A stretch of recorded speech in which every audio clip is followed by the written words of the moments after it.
నీవు గుర్తించలేవు. ఎరుక అంటే నీ నిజస్థితి, సత్యస్థితి. గుర్తించేవాడు ఉంటే అది ఎరుక కాదు ఇక మళ్ళీ. అంతేగా మరి. నేను దైవాన్ని గుర్తించాను అన్నాం అనుకో, అవాడు అన్నాడు దైవుని చుట్టాన్ని మిగిలి ఉంటాయి కదా అన్నాడు. గుర్తిస్తున్నావు అంటే నీ మానసిక ఇంద్రియ పరిధిలో ఉన్నట్టు.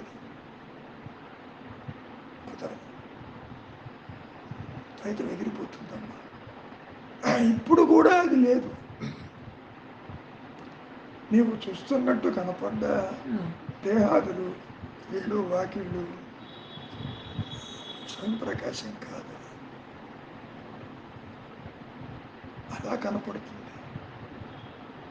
చూచేవాడికే దిక్కు లేదు, చూడబడే సత్యం ఎట్లా అవుతుంది? వీడికే దిక్కు లేనప్పుడు సృష్టికి, వీడికే దిక్కు లేనప్పుడు సృష్టికే ఉంటుంది. నీకే ఉనికి లేదు, దిక్కు లేదంటే ఉనికి లేదు. నేను బలానా అని చెప్పి పేరుతో చెప్పావే కానీ దానంత మోసం ఇంకోటి లేదు. అది చూస్తున్నావు, నా కోడలని కూతురని బంధాలతో చూస్తున్నావు, దానికే ఉనికి లేదు, అహంకారం పుట్టలేదు, అజ్ఞానమే లేదు.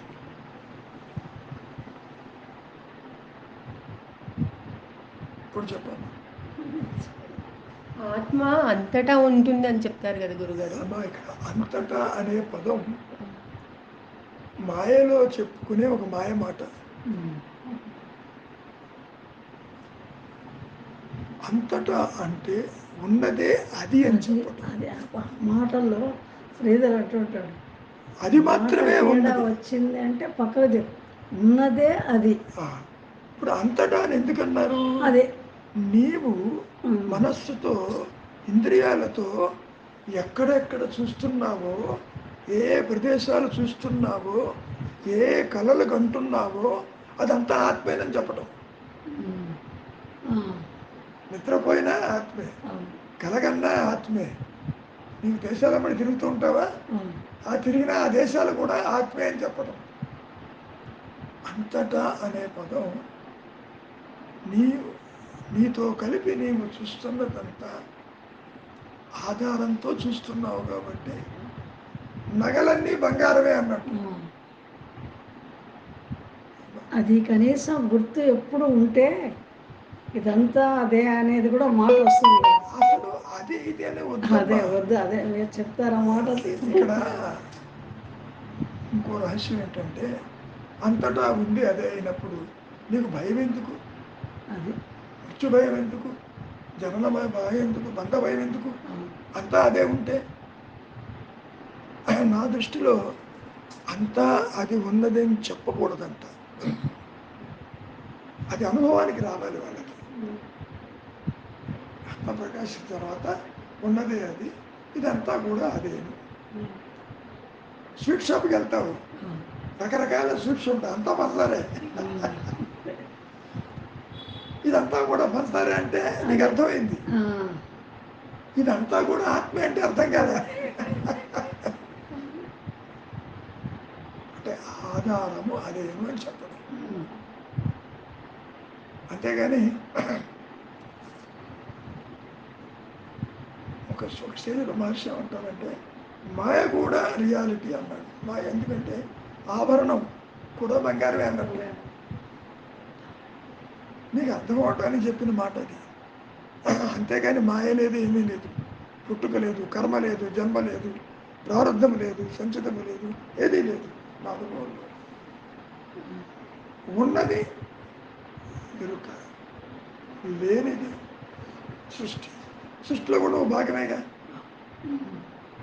సృష్టి లేదంటే జీవుడు జగత్తు ఈశ్వరుడు ఎగిరిపోయినారు అక్కడ. ఎంత తేలికేం చూడమ్మా.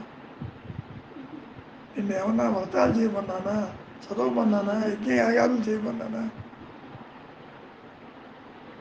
ఏమీ లేదు. ఊరక ఉండు అంటే సంకల్పములు తల ఎత్తకుండా క్షణకాలం చాలు. అది ప్రకాశిస్తూనే ఉంది, పరిధులు లేక. అదే మీ అనుగ్రహం వల్ల అదే ఇప్పుడు జరుగుతుంది. అమ్మా మీ అనుగ్రహం వల్ల సంకల్పం మీరు విను, అనుగ్రహం అని మా మనిషి కూడా వాడాడు. లోపలికి వెళ్ళు, తల కిందగా పడిపోతుంది, అనుగ్రహం వల్ల వస్తుంది. అనుగ్రహం అన్న పదం ద్వైతంలో బాగా అర్థమవుతుంది అని చెప్పాడు. అనుగ్రహం అంటేనే ఆత్మ, శ్రద్ధ అంటే ఆత్మ, తృప్తి అంటే ఆత్మ, ఉన్నదంటే ఆత్మ, నీవు అదే అంటే ఆత్మ. ఆత్మకు అన్యంగా ఏదీ లేదు, దానిలో అసలు ఏమీ లేదు. ఒకటి దానికి అన్యంగా లేదు. నువ్వు వెతుకుతున్నావు దాంట్లో తాడులో పాముందా అని. ఆత్మలో జీవుడు లేడు, జగత్తు లేదు, అజ్ఞానం లేదు, పుట్టుక లేదు, మరణం లేదు. ఏమా చాలా తేలికైందే. ఎంత తేలిక. మరి వచ్చిన సమస్య ఏంటి? ఒకటమ్మా, చేతనవుతుందా విచారం చేయి, చేత కాదా శరణాగతి పొందు. అది చేత కాదా సంకల్పరహితంగా మౌనంగా ఆలోచన లేకుండా సర్వాన్ని వదిలిపెట్టేసి, అంటే ఆలోచన లేకుండా నిలిచి ఉండటానికి ప్రయత్నం చేయి. తర్వాత అది చూసుకుంటుంది. నిన్ను ఉంచాలా, తుంచాలా, పెంచాలా అది డిసైడ్ చేస్తుంది. రెడీగా ఉంది, నీవు పరిగెడుతున్నావు. చిన్నప్పుడు తల్లి కావచ్చు, తండ్రి కావచ్చు, అమ్మమ్మ కావచ్చు, నిన్ను పట్టుకోవడానికి ప్రయత్నం చేస్తే పరిగెడుతున్నావు. నువ్వు ఎప్పుడైతే పరుగు ఆపావో నిన్ను పట్టుకుంది. ఇక్కడ కూడా అంతే, పరుగు ఆపేసి అది పట్టుకుంటుంది. అది కూడా నీ పరుగుని ఆపేటట్టు చేస్తుందమ్మా. నువ్వెంత పరిగెత్తాలనుకున్నా అనుగ్రహం చేత అన్నావు కదా, నిన్ను మట్టు పెట్టి అది ప్రకాశిస్తుంది. నీ చేతుల్లో ఏం లేదు, అండ్ ఉండదు కూడా. నీ చేతుల్లో ఏది ఉండదు. నువ్వు అనుకుంటావు, నేను ఈ సాధన చేస్తాను, ఆ సాధన చేస్తాను, ఈ పుస్తకం చదువుతాను, ఆ పుస్తకం చదువుతాను. చదువు, మౌనానికి రా. ఎంత చదివినా లోపల రికార్డు చెయ్యవద్దు. రికార్డు చేశావు అంటే తిరిగి ఇంకా ఏముందని బయటికి పోతావు. చూడు, రికార్డ్ చెయ్యొద్దు. తిను, రికార్డ్ చెయ్యొద్దు. రికార్డింగ్ అంటే స్టోరింగ్. నీవు ఎంత స్టోర్ చేస్తావో అంత నీవు నీ సహజత్వానికి దూరం అయిపోతావు. ఎందుకని దాచుకున్న డబ్బులు గుర్తొచ్చినట్టు దాచుకున్న వాసనలు వెంబడపడతాయి. మీకు విషయం ఒక వీడియోలో ఎప్పుడో చెప్పే ఉంటా. మా అమ్మ లాస్ట్ డేస్లో పొన్నూరులో, ఆవిడికి 96, 97 ఏళ్ళు ఉంది. మా అన్న ఎందుకు వచ్చి చూసిపోరా అంటే నేను వెళ్ళా. నైట్ సర్వీస్ బస్సులు ఉన్నాయి ఆ రోజుల్లో. వస్తూ 8:30, 9 ఆ ప్రాంతంలో, అమ్మ నువ్వు ఏం చేస్తున్నావు అని అడిగా. అప్పటికే ఆవిడికి ఈ విషయం చాలాసార్లు చెప్పే మన వాళ్ళందరికీ. 15-20 రోజులుగా ఆహారం లేదు, నీళ్ళు లేదు, ఏమీ లేదు. కాసిన వాటర్ తాగుతుంది. ఒక్క రోగము లేదు మా అమ్మకి. ఇప్పుడు ప్రస్తుతం ఉండేటువంటి యొక్క రోగాల్లో ఏ ఒక్కటి లేదు. చక్కటి ఆరోగ్యం. ఏం చేస్తున్నావు అమ్మ? బాగా శరీరం అంతా కొంచెం చిక్కిపోయింది, వరండాలో పడుకునింది, కళ్ళు మూసుకునింది. ఏం చేస్తున్నావమ్మా అని అడిగా. వస్తూ భగవద్ధ్యానం చేస్తున్నారా అంది. ముందు అది ఆపేయమ్మా అన్నా. మీరు అనుకోవచ్చు భగవద్ధ్యానం మంచిదే కదా, ఎందుకు ఆపమంటున్నామని. భగవద్ధ్యానం చేస్తుంటే అహంకారం ఉండాలి, వ్యక్తిత్వం ఉండాలి. ఏదో ఒక దేహాన్ని పట్టుకుని నువ్వు ధ్యానించాలి. ఆ సమయంలో నీ వాసనలు కోరికలు ఎంబడపడతాయి. దేహం వదిలిపెట్టేటప్పుడు ఈ అహంకారము, ఈ వాసనలతో దేహాన్ని నుంచి బయటకు వచ్చి ఆత్మతోనే ఉంటుంది. తిరిగి మళ్ళీ వాళ్ళు కలిసినప్పుడు ఆ దేహం తీసుకుంటుంది. ఉత్తమ ధ్యానము కూడా అవరోధము. భగవద్ధ్యానం చెయ్యవద్దు, దేనిని తలచవద్దు, దేనిని పట్టుకోవద్దు, దేనిని చింతించవద్దు. మౌనంగా ఉండు. మౌనమే నీకు జన్మరాహిత్యం కలిగిస్తుంది. తిరిగి నీవు పుట్టవు అని చెప్పారు. అలాగే నాయన అంది. అది ఆఖరి మాట. నేను బయలుదేరి వచ్చాను, ఒక గంటలో దేహం వదిలిపెట్టింది, వేరే సంగతి. కాబట్టి ప్రార్థన, స్మరణ ఇది కూడా అప్పుడు మాకు తెలియలేదు. అంటే మీరు చెప్పాక ఇవన్నీ బయట భగవద్ధ్యానం కూడా నీకు అడ్డే, అది వాసనే కూర్చుంటుంది. ఆ భగవంతుడు ఎంత ధ్యానిస్తే అంత, అంటే ఎప్పుడూ ఆయన గుర్తుపెట్టుకోవాలి. నేను మళ్ళా దేహం పడిపోయేటప్పుడు నాకు ఏ సంకల్పాలు వస్తాయో, కృష్ణ అనేది ఒకటి ఉండాలి అని ఎక్కువ పెట్టుకుంటూ ఉన్నాం. ఇప్పుడు అది కూడా అదే ప్రమాదం. అది అర్థమైంది. అసలు గీతలో ఏమని చెప్పాడు? అంతిమ దశలో ఎవరైతే నన్ను తలుస్తారో నన్ను చేరతారు అన్నాడు. అవును. నన్ను అంటే కృష్ణుడు, రాముడు, ఈశ్వరుడు కాదమ్మా. అదేలే. ఆత్మగా ఉంటే ఆత్మగా మిగిలి ఉంటారని అర్థం. నన్ను తలవటం అంటే స్ఫురణమయంగా మౌనంగా ఉన్నానన్న ఎరుకలో ఉంటూ ఉదయం వదిలిపెట్టు, నో ప్రాబ్లం. అంతేగాని రామకృష్ణ కాదమ్మా. ఎప్పుడైతే నీవు భగవద్ధ్యానం చేస్తున్నావో అహంకారానికి పని కల్పిస్తున్నావు. పని కల్పించావు అంటే వాసనలు రెడీగా ఉంటాయి ఎంబడబట్టడానికి. సో వాసనలు రాకుండా చూసుకోవాలి. దీనికి పని కల్పించకూడదు, అంటే మౌనం. అందుకని ప్రతి మాటలో కూడా మౌనమే నీ సహజత్వము, మౌనమే ఉనికి, మౌనమే శరణ్యము. అది ఒక్కటే అబ్జర్వ్ చేస్తే చాలు. నిశ్చలతత్వే జీవన్ముక్తి అన్నాడు శంకరుడు. దేవుడికి ముక్తి ఎక్కడ నుంచి వస్తుంది? నిశ్చలత్వంలో ఉంది. కాబట్టి కర్మలు చేస్తే రాదమ్మా. కర్మల వల్ల రాదు, శాస్త్రం వల్ల రాదు, యాత్ర వల్ల రాదు.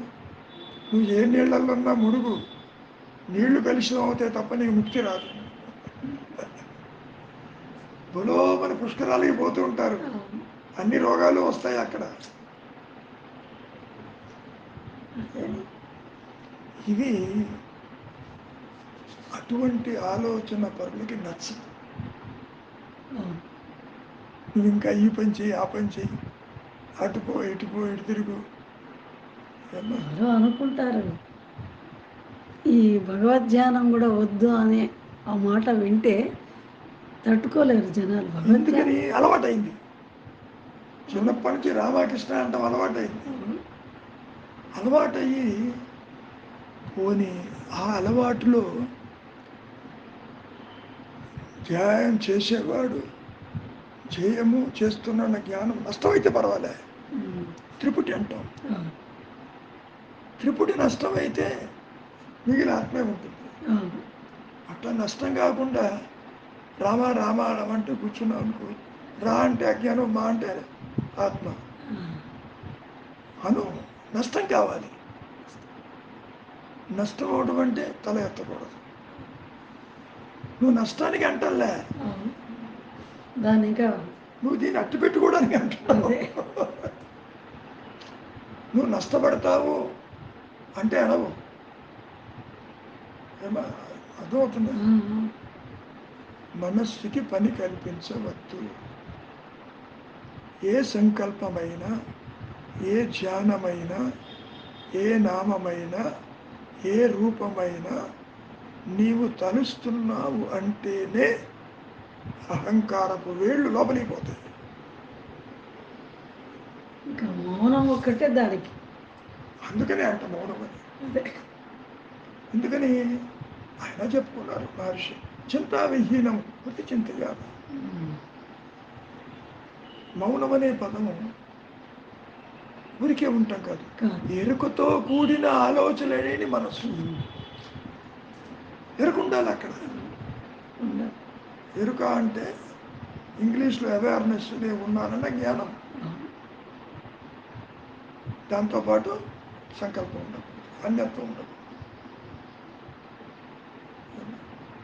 ఎంత తేలికైంది.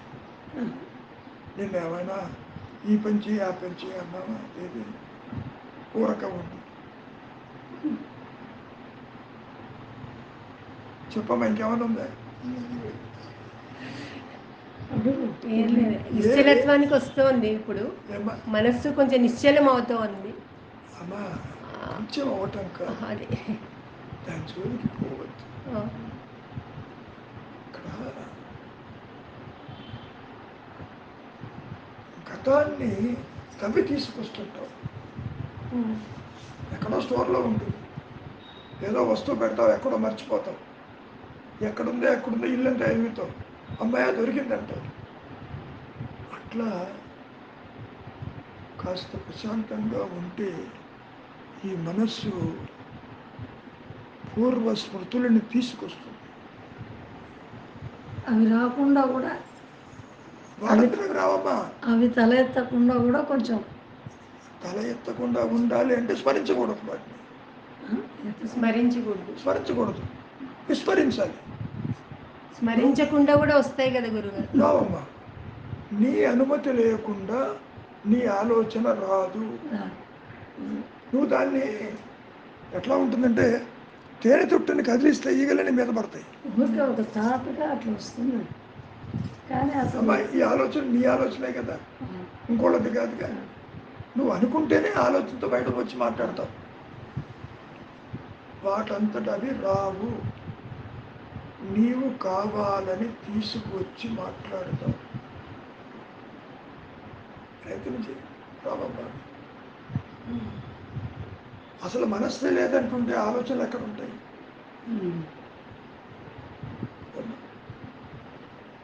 వాటంతట అవి రావు. ఏదో బయటికి తీస్తావు, దాని గురించి భర్జన పడతావు.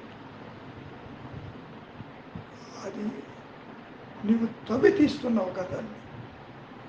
గతాన్ని తవ్వవద్దు, భవిష్యత్తును ఊహించవద్దు. వర్తమానంలో ప్రశాంతంగా ఉండు. గతాన్ని తవ్వద్దు, భవిష్యత్తును తీయద్దు. సగం చచ్చిపోయింది అక్కడ. చస్తే పర్వాలే, చచ్చిన నడిస్తేనే అదే ఇబ్బంది. అక్కడ ఎంత హాయిగా ఉంటుందో అని మీరు చెప్పింది అర్థమవుతుంది. ఎంత హాయిగా ఉంటుందో ఎప్పుడూ ఉండదుగా. అమ్మమ్మ కాదు, నీవు స్మరించటంలో ఎక్కువ ఆనందాన్ని పొందుతున్నావు, విస్మరించటంలో కాదు. ఏదో విషయాన్ని పట్టుకొస్తావు, ఇది ఉంది అది ఉంది అని చెప్పు, కబుర్లు చెబుతుంటావు, మర్చిపోలేకుండా ఉన్నానంటావు. తవ్వుతున్నావు, తవ్వి బయటికి తీస్తున్నావు.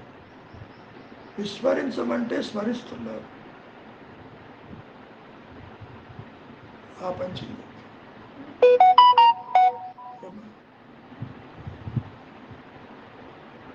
చెప్పమ్మా, ఇంకేమైనా ఉందా?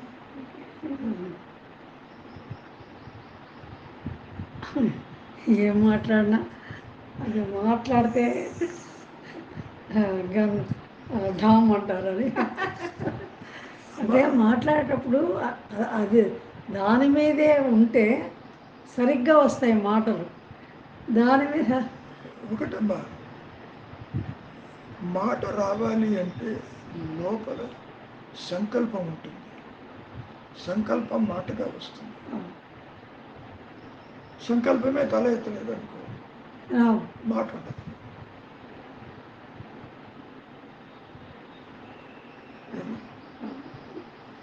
సంకల్పానికి మూలము కర్తృత్వం. కర్త అనేవాడు ఉంటే అవన్నీ వస్తాయి, లేకపోతే రాదు. చెప్పు.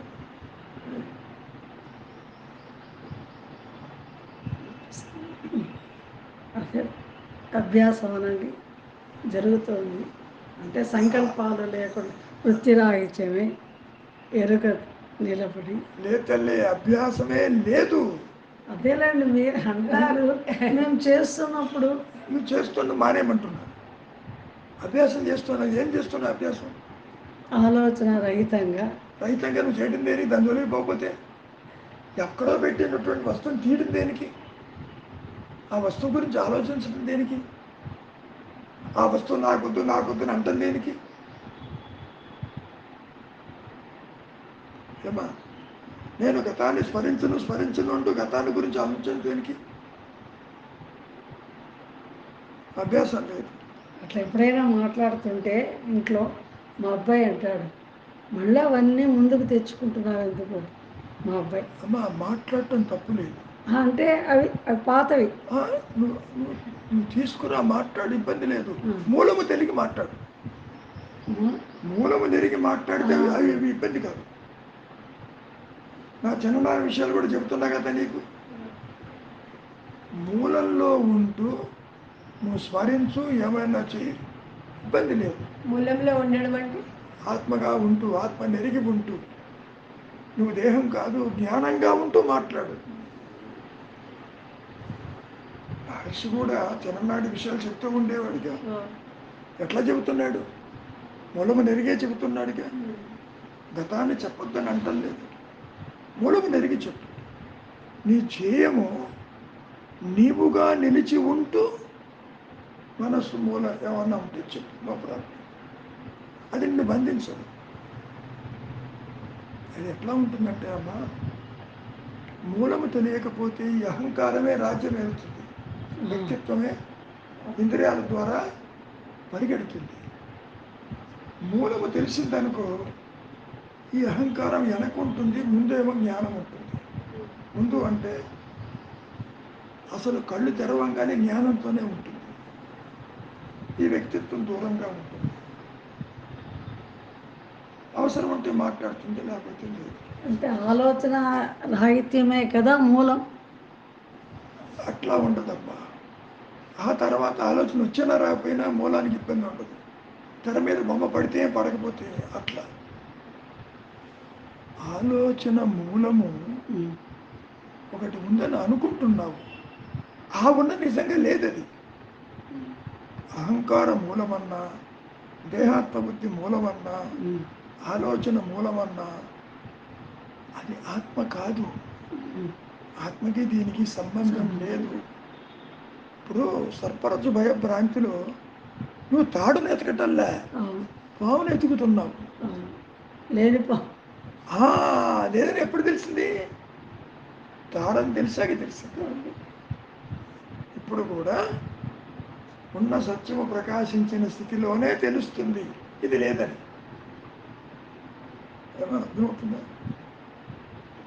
మీరు ప్రకాశము అనుగ్రహం అర్థమయ్యే వరకు ఇవి ఏమి అర్థం కావేమో గురుగారు. లేదమ్మా, ఇక్కడ ప్రకాశం అది అనుభవానికి వచ్చిన తర్వాత స్థితి అనుభవం జీవుడికి రాదు. జీవుడికి రాదు. అది గుర్తుపెట్టుకోమ్మా. వెంకట్రామనగా రమణ మహర్షికి ఆత్మానుభవం లేదు.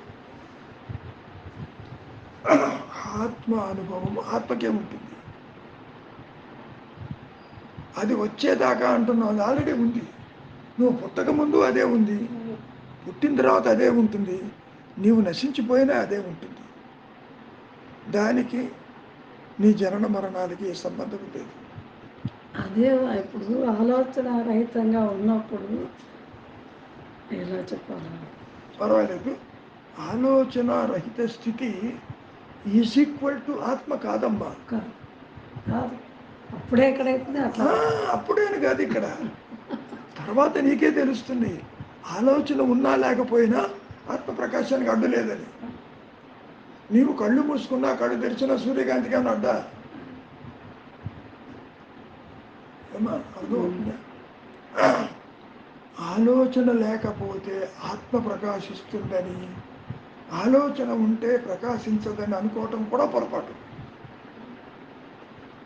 దానికి సంబంధం లేదు. ఆత్మ ఎప్పుడు ఉంది, ఆలోచన ఆగినప్పుడు గుర్తిస్తున్నామా? లేదమ్మా, అది ప్రకాశించినప్పుడే నీ స్వరూపం అని అది చెబుతుంది. అదే చెప్తుంది. అది ప్రకాశించాలి. అది ప్రకాశించినప్పుడు అది చెప్తుంది. అది చెబుతుంది నేనేమున్నాను ఇంకేది లేదని. అది దానికి తాను చెప్పుకుంటుంది. అంతవరకు మళ్ళీ చెప్పడానికి ఇక్కడ ఇంకా వినడానికి ఇంకొకరు లేరు కదా లేదుగా. అక్కడ. తనకు తానుగా ప్రకాశించిన ఆత్మస్థితిలో జీవుడు ఉండడు, జగత్తు ఉండదు, సృష్టి ఉండదు. మళ్ళీ ప్రారంభ కర్మ వల్ల దేహము జగత్తు కనపడుతుంది. కనపడినా ఆత్మే ఉంటుంది అక్కడ. పాయింట్ అది. అందుకని చెబుతాడు ఇదంతా బ్రహ్మమేనని. దానివల్ల పెద్ద ఉపయోగమేం లేదు. కాబట్టి వ్యక్తిగత ఆత్మ అనుభవాలు ఉండవు. వ్యక్తిత్వాన్ని అట్టిపెట్టి ఆత్మ ప్రకాశించదు.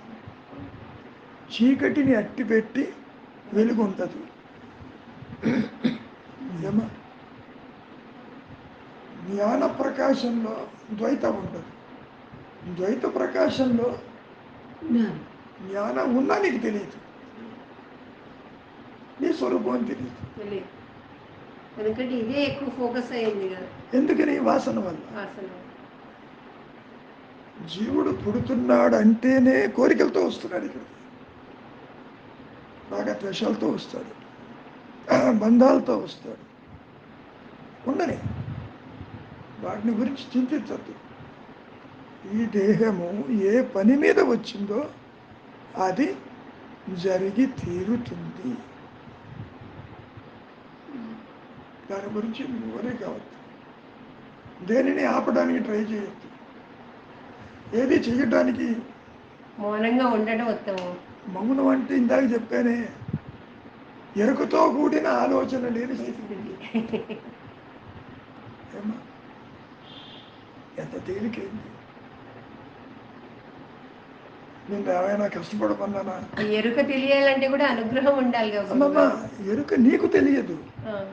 ఎరుక ప్రకాశంలో నువ్వు లేకుండా పోతావు. నీవు శారదగా లేకుండా పోతావు. నీ దేహం కనపడదు, నీ సంసారం కనపడదు, ద్వైతం కనపడదు, సృష్టి కనపడదు. ఎందుకని? ఈ వ్యక్తిత్వం అదృశ్యమైపోతుంది, ఉండదు. ఒకటే నేను ఉంటుందమ్మా. అది కూడా మొన్న ఎప్పుడో అహంకారం ఉన్నప్పుడేమో ఆత్మ ప్రకాశించదు, ఉంటుంది, తెలియదు నీకు. ఆత్మ ప్రకాశంలో సృష్టి మొత్తం ఎగిరిపోతుంది, దాంతో నువ్వు కూడా ఎగిరిపోతావు. అదే కృష్ణ పరమాత్మ చెప్పింది అర్జునుడికి, అర్జున నువ్వు నేను పుట్టలేదు, రాజలోకాలు లేవు పోమన్నాడు. ఆ వృత్తిరాహిత్యంలో అహంకారం ఉండదు కదా. కాదమ్మా, వృత్తిరాహిత్యం వల్ల ఆత్మ ప్రకాశం కాదు. ప్రకాశించదు. ఈ వృత్తిరాహిత్యంలో అహంకారం ఉండదు. ఉండదు అంటే వృత్తిరాహిత్యమై ఉంటుంది. నిద్రలో ఉన్నట్టు ఉంటుంది, ఉంటుంది, యాక్టివ్గా ఉండదు. ఇప్పుడు ఇందాక నుంచి సైలెంట్గా ఉన్నావు అంటే అహంకారం లేదని కాదు, ఉంటుంది, మాట్లాడకుండా ఉంది. అహంకారం జీరో కాలేదు, కానీ ఒక ఆత్మ ప్రకాశంతోనే అహంకారం జీరో అవుతుంది. అక్కడ అప్పుడు ఎరుక అనుకుంటున్నా నేను. ఎరుకంటే అంటే ఉన్న వృత్తిరాహిత్యం అయినప్పుడు అహంకారం వ్యక్తం అవ్వట్లేదు కదా, అక్కడ ఉండేది ఎరుక అని అనుకుంటున్నాను. అనుకుంటున్నాను కాబట్టి అహంకారం ఉన్నట్టు. ఏ తల్లి, నేను ఉన్నానన్న ఎరుక ఉందండి. నేను ఉన్నానన్న ఎరుక అహంకారానికి ఉంది. అది ఆత్మ చెప్పదు నేనున్నానని. అదే కొంచెం అటు ఇటు మాట్లాడితే భాషని కాదు. అవునండి. ఎట్లా ఉంటుందంటే ఆలోచన లేదు, నేను ఉన్నానని ఉందన్నావు, అది అహంకారం. అది అవును. ఇంకా కాసేపు అట్లే కూర్చున్నాం అనుకోండి, అట్లా కూర్చుని అదే కూర్చుంటే అప్పుడు పూర్తిగా అది ఉండదు. ఇంకా ఉండదని ఎవరు చెప్తున్నారు? నా అనుభవం అంటే ఉండకుండా కాదమ్మా, అది ఇది లేదు.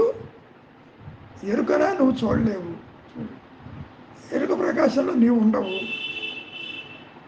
ప్రశాంతంగా ఉంది, ఏదీ లేదు, హాయిగా ఉంది, కంఫర్ట్గా ఉంది అంటున్నావు అంటే అహంకారం ఉన్నట్టు. అక్కడ వృత్తిరాహిత్యమై ఉందమ్మా.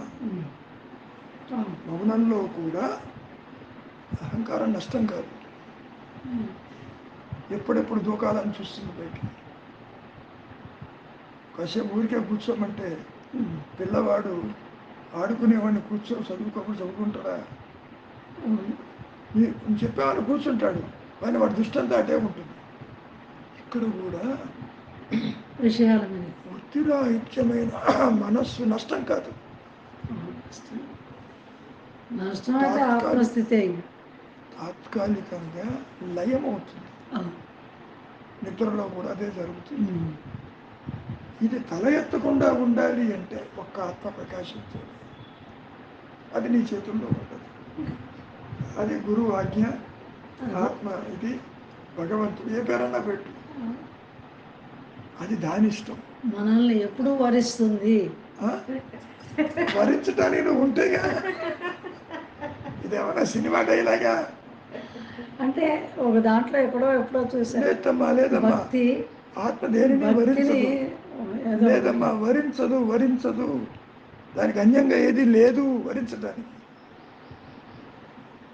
పోలే పాపం చాలా కష్టపడి పనిచేస్తుంది, ఇదిగో ఈ భాగ్యలక్ష్మిని వరించి నేను ప్రకాశిస్తానంటానికి కుదరదు. అని భాగ్యము అభాగ్యం అంటూ లేదు అక్కడ. ఆత్మ అన్యత్వాన్ని వరించదు. త్రిపురారేశ్వరం ఒకసారి చూడండి, తెలుస్తుంది. అది ఎక్కడ ప్రకాశించదలుచుకుంటే అక్కడ తాను ప్రకాశిస్తూ అహంకారాన్ని మట్టు పెడుతుంది, వరించదు. వరించడం అంటే మళ్ళీ ఇద్దరు కలిసి ఉండాలి అక్కడ. ఇష్టం. ఏమా, వరించడంలో చాలా ప్రమాదం ఉంది. నిన్ను అడ్డు పెట్టి అదే కుదరదు. నో వరింపులు, వరించే ప్రసక్తి లేదు. ఉన్నది అది, లేనిది ఇది. వెలుతురు వచ్చినప్పుడు చీకటిని వరిస్తుందే అది. చెప్పు, చీకట్లో ఉంటూ అంటున్నావు నేను చీకటిని, నన్ను వరిస్తే నేను వెలుగవుతానని. వెలుగు వస్తే చీకటి లేకుండా పోయింది, వరించడానికి ఉంటే కాదు.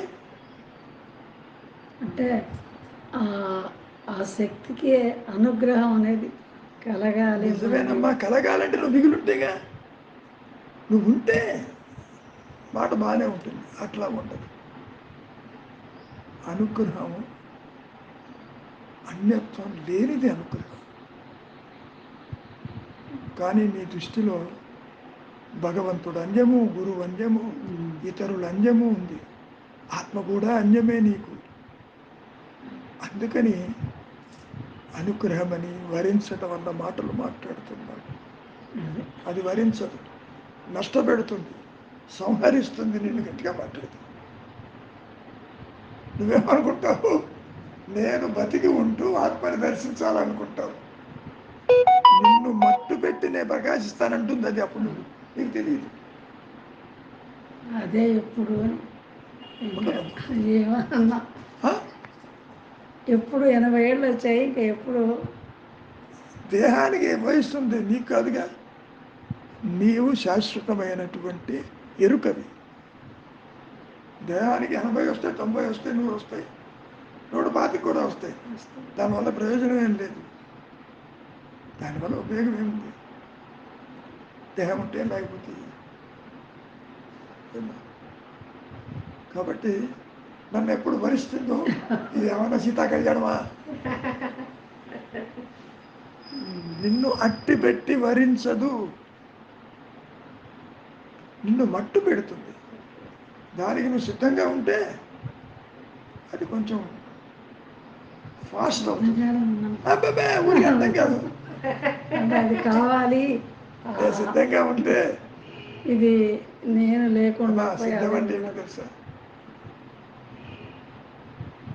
అసలు బాహ్య చింతన ఉండకూడదు, లోక వ్యవహారం ఉండకూడదు. సిద్ధంగా ఉండటము అంటే ఒక రైల్వే ప్లాట్ఫారం మీద వెళ్ళి కూర్చున్నావు, వెనక్కి రావాలని వెళ్ళటంలే అక్కడికి. రైలు ఎప్పుడు వస్తే అప్పుడు ఎక్కి వెళ్ళటానికి రెడీగా ఉన్నావు. అది సిద్ధంగా ఉండటం. చింతావిహీనం సిద్ధంగా ఉండటం. అంతేగాని నాకు ఇంకా ఆత్మప్రకాశం కావట్లేదు, ఇంటి పనులన్నీ మానుకుని వచ్చాను, అదేమైందో ఇదేమైందో అంటే వెనక్కి రావటం కాదు. ఏమో అర్థమైందా? నీవు ఒకటి గుర్తుపెట్టుకో, నీవు సిద్ధంగా ఉన్నా లేకపోయినా అదే అది చేయదలుచుకుంటే నీలో మార్పు ఉన్నా లేకపోయినా అది ప్రకాశిస్తుంది. అందులో సందేహం లేదు. నిన్ను ఏదో తయారు చేసి ప్రకాశిస్తాను ఏమైనా ట్రైనింగ్ ఇస్తుందా? లేని దానికి ట్రైనింగ్ ఏమి ఇస్తుంది? కుదరదమ్మా. ఎందుకు ఊరికే ఉండమంటారంటే కనీసం ఆ సమయంలో లోక చింతన లేకుండా ఉంటే ఆత్మచింతన చోటు చేసుకుంటుందని చెప్పడం. అంతేగాని నేను మౌనంగా ఉన్నాను, ఇంకా ఆత్మ ప్రకాశం కాలేదు అనుకునే వాళ్ళ సంఖ్య చాలా ఉంటుంది. మౌనం అనేది నువ్వు అనుకునే మౌనం కాదమ్మా. మౌనం అంటే ఎరుక సృష్టి లేనిదని అర్థం.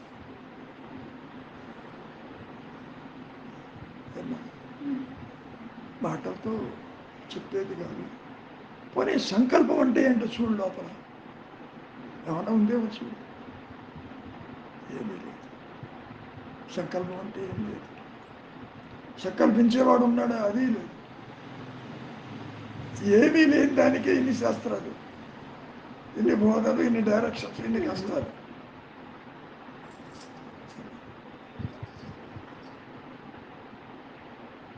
చెప్పమ్మా.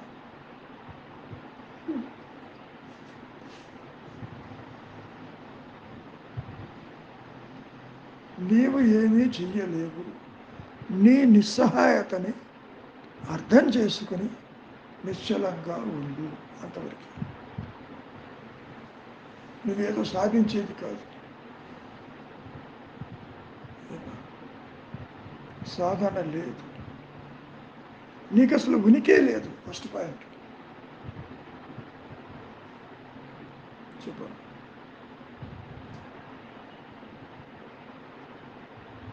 ఇంకేమైనా ఉందా? సాధన లేనప్పుడు ధ్యానం చేయాలి ఇవన్నీ ఎందుకు చెప్తున్నారు గురుగారు? కొంతమంది బయటికి పోకుండా ఇంట్లో ఉండమని చెప్పడం లేదు. నీవు ప్రాపంచిక విషయ వాసనలో ఊరికి వెళ్తున్నావు. జపం చేసుకో, తపం చేసుకో, యజ్ఞం చెయ్యి, ఏకాగ్రత కలిగి ఉంటుంది. ఇప్పుడు ఎలా ఉంటుందంటే అమ్మా, ఒక ఏనుగు తొండ ఊపుతూ ఉంటుంది. దానికి ఒక గొలుసు ఇచ్చాం. గొలుసు ఇవ్వటం వల్ల అది ఊపటం ఆపింది. అంతవరకు. ధ్యానంలో త్రిపుటి ఉంటుంది. ఇతర ఆలోచనలు రాకుండా ఏకచింతనకి పట్టుకుని ఉండటానికి చెప్పినది ధ్యాన ధారణ సమాధి క్రియలు. పతాంజలి మహర్షి యోగ సూత్రాల్లో చెప్పాడు, అష్టాంగ యోగంలో కూడా చెప్పుకున్నాడు. ఇవన్నీ డిసిప్లిన్స్, యమ నియమాలు డిసిప్లిన్. మనస్సుని ఇష్టారాజ్యం పోనివ్వకుండా ప్రాణాయామం చేత మనస్సుని నియంత్రించు. మనోమూలము వాయుమూలము ఒకటే ఉంది కాబట్టి అని చెప్పడం. దానివల్ల ఆత్మ ప్రకాశించదు. అది అహంకార నిర్మూలన చేయమంటే ఇంకేదో చేస్తే అన్ని అహంకారాన్ని పెట్టుకొనే జరుగుతాయి అవన్నీ. అంతేగా మరి. ఇప్పుడు ఉందేమో చూసేది కూడా అహంకారమే. దాని మూలం తెలుసుకోలేదమ్మా, ఎందుకని లేదు కాబట్టి. అది నువ్వు పావును అడుగుతున్నావు, నువ్వు ఎక్కడి నుంచి వచ్చావు చెప్పమని. నేను ఎక్కడ వచ్చాను, నేను తాడిపిండికి వచ్చాను, నేను అసలు నేను నేనుగా ఉన్నానంటుంది పావు కూడా.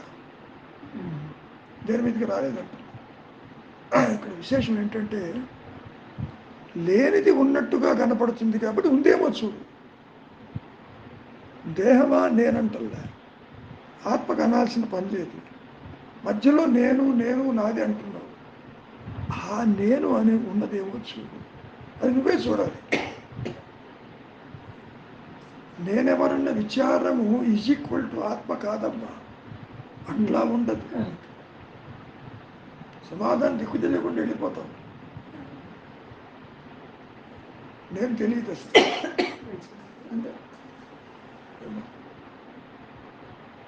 లేని నేను ఉన్నట్టుగా అనిపిస్తుంది. అది కూడా దేహ పరిమాణంతో అనిపిస్తుంది. ఉన్నది దేహం చెప్పటంలే, నువ్వు చెప్తున్నావు. చెప్పే నేను యొక్క సత్యత్వం ఎంతవరకు ఆత్మ చెప్పదు. ఏం మంచిది కావాలా తీసుకుంటాం, తీసుకుంటాం.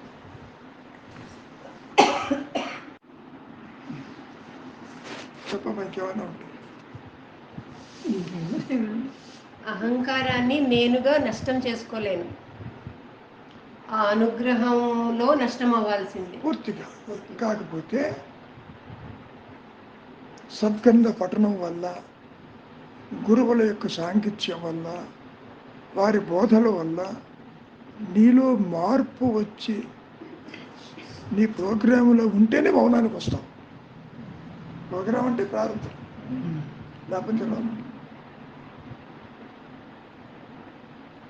అది కూడా అన్నాడు మహర్షి.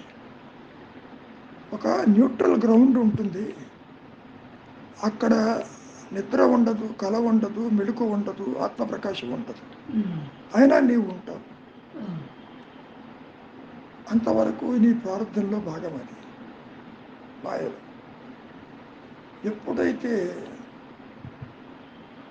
ఆత్మ దానంతటది ప్రకాశిస్తుందో, ఎందుకు, ఎప్పుడు, ఎక్కడ, ఎవరికి అనేది ఎవ్వరూ చెప్పలేరమ్మా.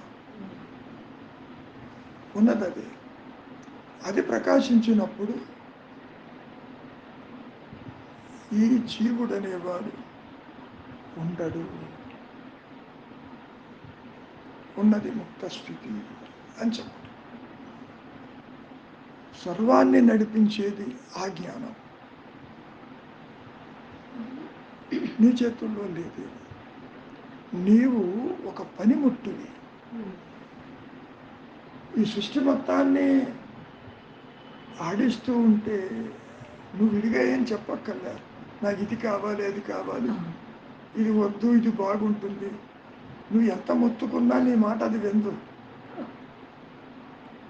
ఏ పని మీద నేను పంపించు, అది చేసి తీరుతుంది. అది సృష్టి యావత్తు కంట్రోల్ చేస్తుంది. ఫ్యాన్ ఫ్యాన్ కాదు, ఏదో ఆ మాటల్లోనే అట్లా వింటుంటేనే జలదరింపు వస్తుంది. సో ఇంకా అనిపిస్తూనే ఉందంటే అహంకారం పొడగ విప్పుతుంది. ఎలా చేయాలి? మీరు అట్లా అనకండి, మీరు మమ్మల్ని ఆశీర్వదించాలి. అహంకారం లేదు, ఏం లేదు. ఒక్క నిమిషం, నేను స్టార్టింగ్లో చెప్పా కదా, లేనిది ఉన్నట్టుగా కనపడుతుందని. ఈ ఆశీర్వచనాలన్నీ మానసికాలు. చాలా చూస్తే మనస్సే లేనప్పుడు ఆత్మగా అన్యంగా ఉంటా. ఆత్మగా ఏమన్నా అన్యం ఉంటే ఆశీర్వదించచ్చు. అట్లా కుదరదు. ఇవన్నీ కూడా దాన్ని ఏమంటారు, ఆత్మ వంచిన మాటలు. ఆశీర్వదిస్తే అంతా అయిపోతుంది, అది కుదరదమ్మా. కారణం ఏంటంటే నీవేదే ఉన్నావో నేను అదే ఉన్నా, నీవేది కాదో నేను అది కాదు. కానిది కాని దాంతో ఏం ఆశీర్దిస్తుంది? అట్లా ఎట్లా తీసుకున్నా. మనిషి దగ్గరికి వెళ్ళి చాలామంది ఈ ప్రశ్న కూడా అడుగుతూ ఉంటారు, మీ అనుగ్రహం కావాలని. అంటాడా అంటే వెళ్ళిపోతారు. అంటే ఇంతకు ముందు చెప్పారే, నీకు చెప్తున్నప్పుడు ఏం చెప్పారు? ఏంటి? అనుగ్రహ, ఆ గురువు ఆత్మ అనుగ్రహం, ఆత్మ ఇది నీ మీద ఉంటే ఇవన్నీ జరుగుతాయి అని కొంచెం ముందర చెప్పారు. నువ్వు అడిగినప్పుడు దానికి అమ్మమ్మ ఇక్కడ అది నీవు అనుగ్రహం అని అనుకుంటున్నావు. అనుగ్రహమే గురువు, అనుగ్రహమే ఆత్మ. నిన్ను అట్టిపెట్టి మార్చదు.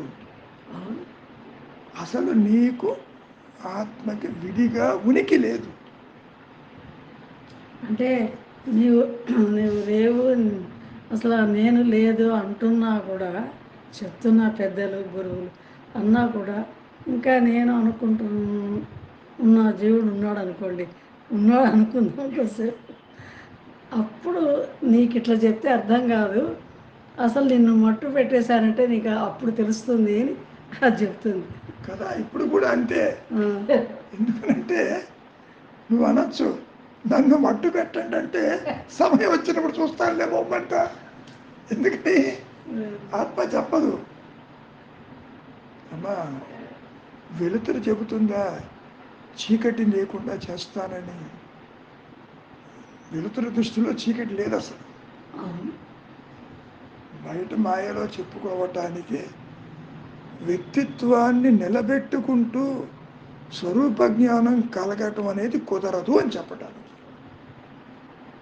ఈ రెండు ఆపోజిట్స్. అజ్ఞానము జ్ఞానము కలవదు, చీకటి వెలుగు కలవదు, దేహాత్మ బుద్ధి ఆత్మ ప్రకాశం కలవదు. ఒకటి ప్రకాశిస్తే రెండోది ఉండదు అక్కడ. అవును. కాబట్టి నన్ను ఇలాగే అట్టిపెట్టి నాకు ఎదురుగుండా కనపడాలి, నాకు ముక్తి ఇస్తేనే పట్టుకుపోతాను ఇంటికి, అట్లా కుదరదు. అప్పుడు మీకు తెలియదేమో కదా, భగవంతుని చూడాలి ఉంది అన్నప్పుడు. నాకు లేదమ్మా, ఆ, మళ్ళీ పొరపాటు పడవన్న స్టేట్మెంట్. నాకు చూడాలని లేదు, ఆ, భగవంతుడిని చూస్తావా అనేటువంటి యొక్క స్ఫురణ లోపల కలిగింది. నేను మా నాన్నగారి మాటలాగా ఇంకోటి నాకు తర్వాత మరి అడిగావా అని మా అన్నయ్య అడిగాడు నన్ను. అప్పుడు తెలిసింది ఆయన కాదు మాట్లాడింది, లోపల నుంచి ఆ ఉచ్చత శక్తి వాయిస్ అది. ఉమ్, చూస్తావా అనేటువంటి వాయిస్ లోపల నుంచి చుట్టమే కదా. కూర్చున్నా, ఎంతసేపు కూర్చున్నాను ఆ స్థితిలో, దాదాపు 3-3:30 అవుతుంది. మా అమ్మ అరిచింది వంటింటో నుంచి, మహానైవేద్యం రెడీగా. మాకు ఎప్పుడు లేటే వంట 2-3, అవును. పెందలాడి తినే క్వశ్చన్ లేదు. ఉమ్, అప్పుడు చూద్దాను కదా యంత్రము తంత్రము నాన్నగారు సృష్టి కనపడింది. ఓహో, భగవంతుడంటే ఉన్నామన్న ఎరుక, అదే అహం బ్రహ్మస్మి అని తర్వాత తెలిసింది. సో అది ప్రకాశంతోనే వస్తుంది. ఇంకో రహస్యం మీకు చెప్పే ఉంటాను కదా వీటిల్లో కూడా. మా నాన్నగారి గురువు గారు గురునాన్నగారు బాపట్లలో ఉమ్, ఉన్నారు, మారుతి ఆశ్రమంలో. 1930s ఆ ప్రాంతంలో, ఎప్పుడో తెలియదు. ఒక రోజున మా అమ్మని పిలిచారట, ఉమ్, మీ ఇంటికి ఒకరు వస్తున్నాడు అన్నట్టు ఆయన. మా అమ్మ వెంటనే ఆడపిల్ల అయితే వద్దని, అప్పటికి మా అన్నయ్య అక్కయ్య ఉన్నారట. కాదమ్మా, 2 సంవత్సరాల్లో బాలా త్రిపుర సుందరి గురువైన మేధా దక్షిణామూర్తి వస్తున్నాడు మీ ఇంటికి. ఆయన పెట్టారు ఈ దేహానికి పేరు, తల్లిదండ్రులు కాదు. సో 2 years ముందు వస్తారనంగా 1940s ఆ ప్రాంతాల్లో ముందుగా చెప్పాడు ఆయన. కాబట్టి దీని వెనకాల అంతటి వాట్ యు కాల్ రహస్యం దాగి ఉంది. Purpose is that. మరి నేనే ముందుకు వస్తానని ఇంకేదో చెప్పచ్చు కదా. కనుక వచ్చిన పని ఏమిటి అంటే సత్యంగా నిలిచి ఉండటానికి.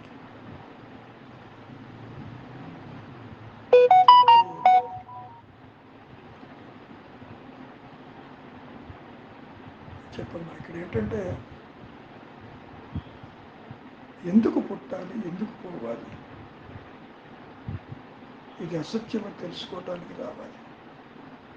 ఉమ్, ఆత్మ ప్రకాశానికి ముందు శిశువుగా జన్మించక తప్పదన్నాడు మహర్షి కూడా. శిశువు అంటే దేహాత్మబుద్ధితో రావాలి. ముఖ్యంగా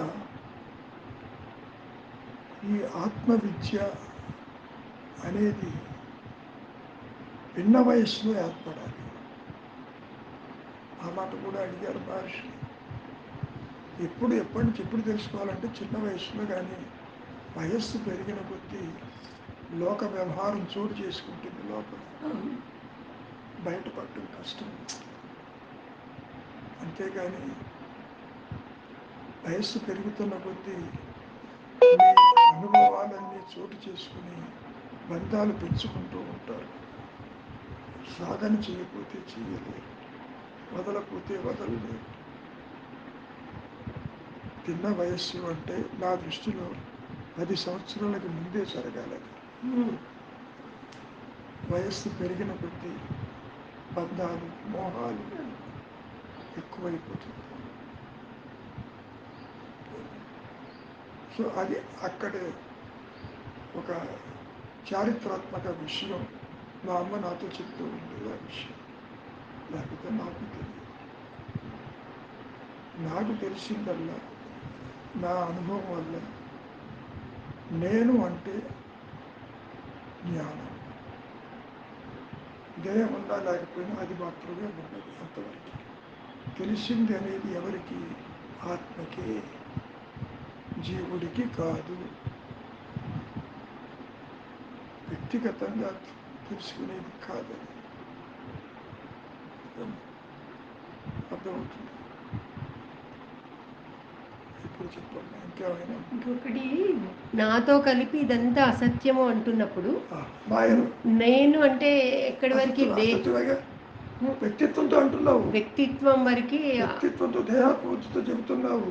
నేను చూసే వీళ్ళు ఆ వ్యక్తిత్వము ఈ దేహము ఇదంతా ఇదంతా కలుపుకొని అసత్యము That's all. అదే అన్నాడు ఆయన. ద్వైత జ్ఞానం అంతా అజ్ఞానమే అని. ద్వైతం అంటే నీకు అన్యంగా కనపడుతుంది. సృష్టి కావచ్చు, సంసారం కావచ్చు, ప్రదేశాలు కావచ్చు, గుళ్ళు గోపురాలు కావచ్చు, ఇవన్నీ కూడా అసత్యం. నువ్వు అసత్యం అనుకోకపోతే ఏమవుతుంది? దాని అమ్మడి పరిగెడుతుంటావు.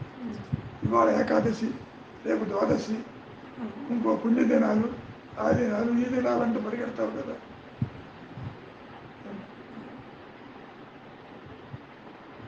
అందుకని చెప్పారు, అసత్యము అంటే లేదని కాదు, ఒక దాని మీద ఆధారపడి ప్రకాశిస్తుంది. చంద్రుడి యొక్క కాంతి అసత్యం, సూర్యకాంతిలో ప్రకాశిస్తుంది. అట్లా లేనిది ఉన్నట్టుగా కనపడుతుంది. సత్యము అంటే స్వయం ప్రకాశం. సో ఈ ద్వైత జ్ఞానం అంతా అసత్యమే. పాయింట్ ఇది. స్వయం ప్రకాశం కలిగింది ఏదీ లేదు ద్వైతం. ఉన్నది ఆత్మ తెలియదు. మనస్సుకి ఆత్మ అందదు, అహంకారానికి అందదు. ఎక్కడో కొన్ని చోట్ల మనస్సే ఆత్మ, శుద్ధ మనస్సు. నిజమేనమ్మా, ఒకటే ఉందిగా.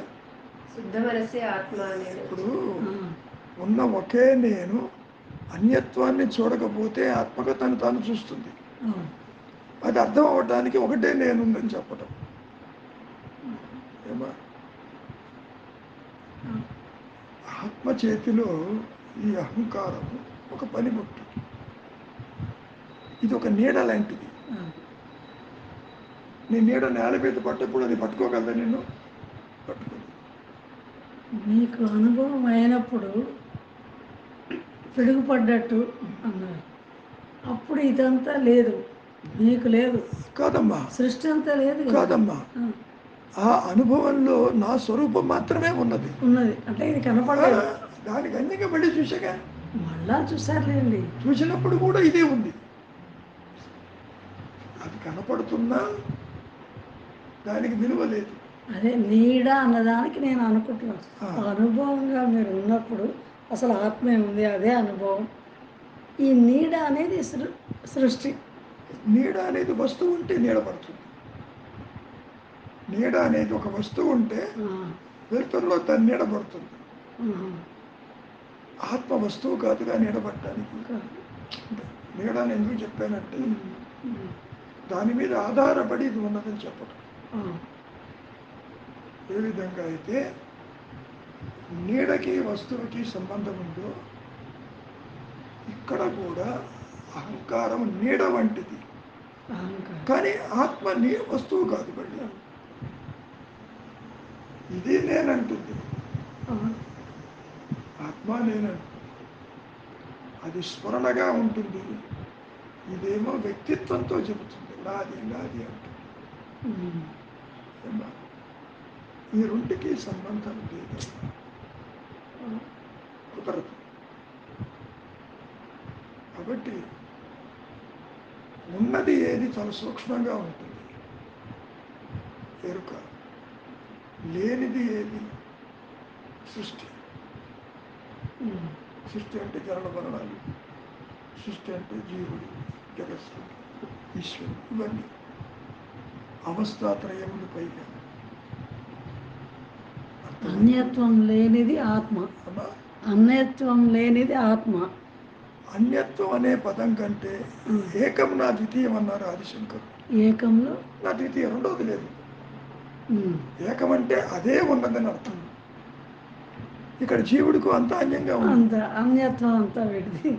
అదే నీవు నేను ఏకంగా వ్యక్తిగా ఉన్నప్పటికీ నీకు అంత అన్యత్వం ఉంది. అవును, చాలా ఏమ్మా? పూర్తి ఆ? పూర్తి ఆపోజిట్గా మనకి కనిపిస్తుంది ఇక్కడ. అదే కనిపించడం వల్ల నాకు ఆపోజిట్ అనేది కూడా అవగాహనకి చెప్పిన మాట. అవును, అదే అర్థం చేసుకోవాలి. నిజానికి ఆత్మ సృష్టిని గుర్తించదు. అవును. ఈ సృష్టికి ఆత్మకి వారధి లేదు, రాకపోకలు లేదు. ఇక్కడ మా లేనిది ఉన్నట్టుగా కనపడుతుంది, ఉన్నది లేనట్టుగా కనపడుతుంది. అంతవరకు ఎందుకు కనపడుతుంది? బుద్ధికి అందదు, ఇంద్రియాలకు అందదు, మనస్సుకు అందదు, అవస్థకి అందదు. అందుకని అలా కనపడుతుంది. ఎంతసేపటికి నీవు మనోపరిధిలో చూస్తావు, అంతవరకు.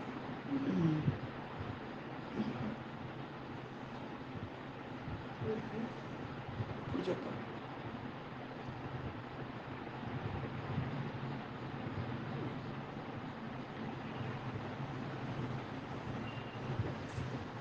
ఇంకేమన్నా ఉందా?